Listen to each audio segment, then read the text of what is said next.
Welcome to the season finale of the Nimble solution. We all knew this day would come. I'm going to be wrapping up my last video today. And before I really get started, I wanted to just say a few things about my videos. I might seem to pick on Angular or other frameworks, but quite frankly, I like all of them. I like Angular; it's cool. I like React a little bit better because it has a clean component model.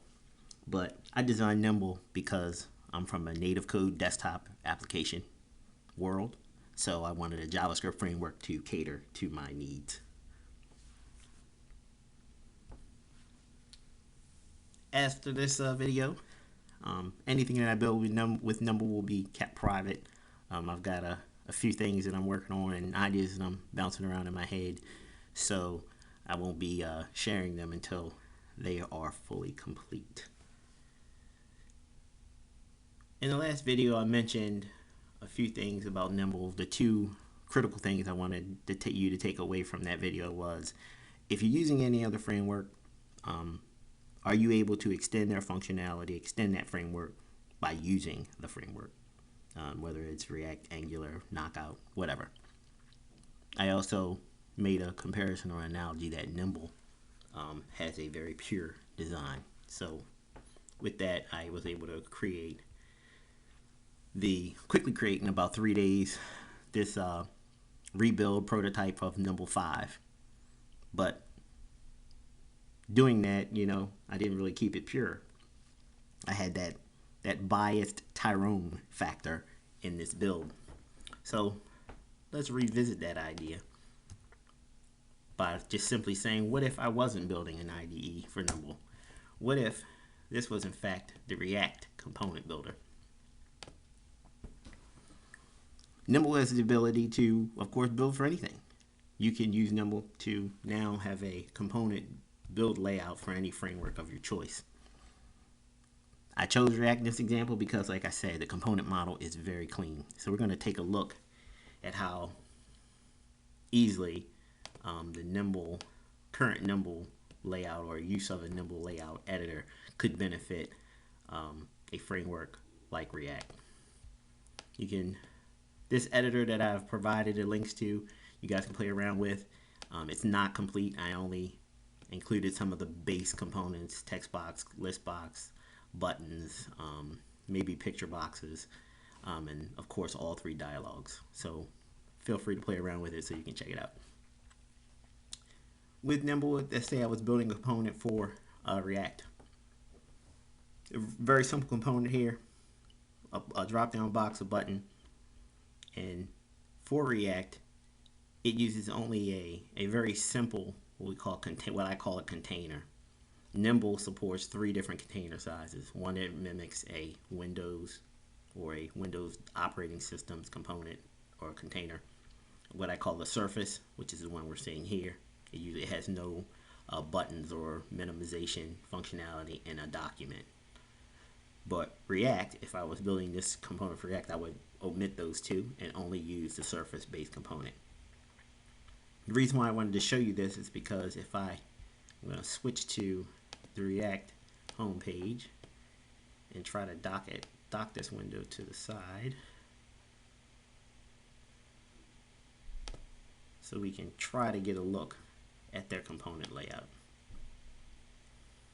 If we look at this application here, React application, you'll see how they've organized their component structure. All this text would have to be typed in by the developer to generate a simple component featured here. If a component builder was created for React, if this was the prototype for it, once you've dragged on all these components, all of this data would be able to write this code as well as this code for React. When you double click or add an event to any button, text box, the editor would build the links here, here, and the bind statements here to make the event fire. The developer then only has to type these 6-7 lines of code and this line of code. So after the developer typed those lines of code, if we went up to the project and select build, this whole component would be generated in a matter of seconds. Development time would quickly decrease. And as you build more complex components or try to string together more complex applications, using a component builder will give you a more reliable code base. All your components would be generated using the same format. They would be more reliable. You'd have less errors. The events and interfaces between components would be standardized, and you would be well on your way to using a builder design pattern within your team or organization. This means faster stand-up of apps, more accuracy, hopefully happy developers, and hopefully happy management, and more productivity. I wanted to show this comparison in my final video to, of course, like I said, remove the bias Tyrone factor from my videos and show you that Nimble, whether you like it or not, or something like Nimble, it has a place in web development. It helps automate your process. It will decrease your cost and free up development to work more in line with user experience. User experience team would be able to look at a layout like this and make sure it follows the branding, colors, and standards. Make sure it looks clean and really presentable for the customer.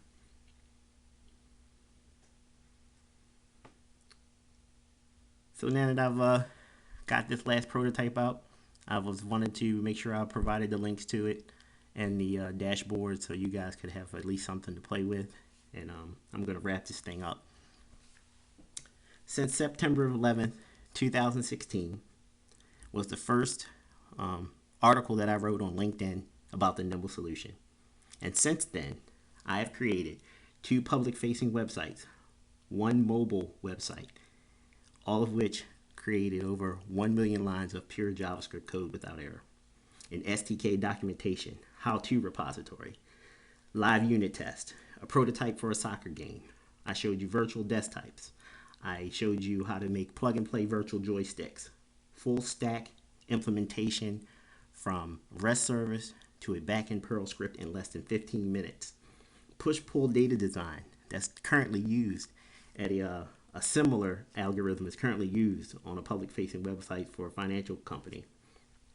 Dashboards for data collection, drag-drop interface, the precision of Nimble with the use of disperse and assemble, an integration with MobFox, PhoneGap, and Electron, a drag-drop dashboard with high charts, web components, data binding, dynamic digest cycles.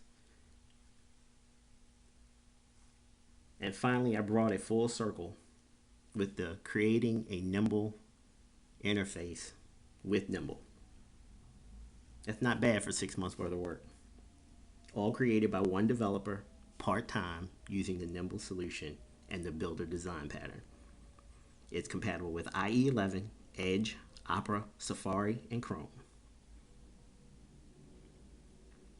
If after everything you've seen today, if you're not impressed, if you don't think Nimble is at least cool, then I guess you're probably just a hater. Everything you've seen today was my vision 5 years ago, put to execution. I've got new ideas. I take notes every day, so I can't wait to see what the next 5 years holds. It's been a blast, guys, and I thank you for watching.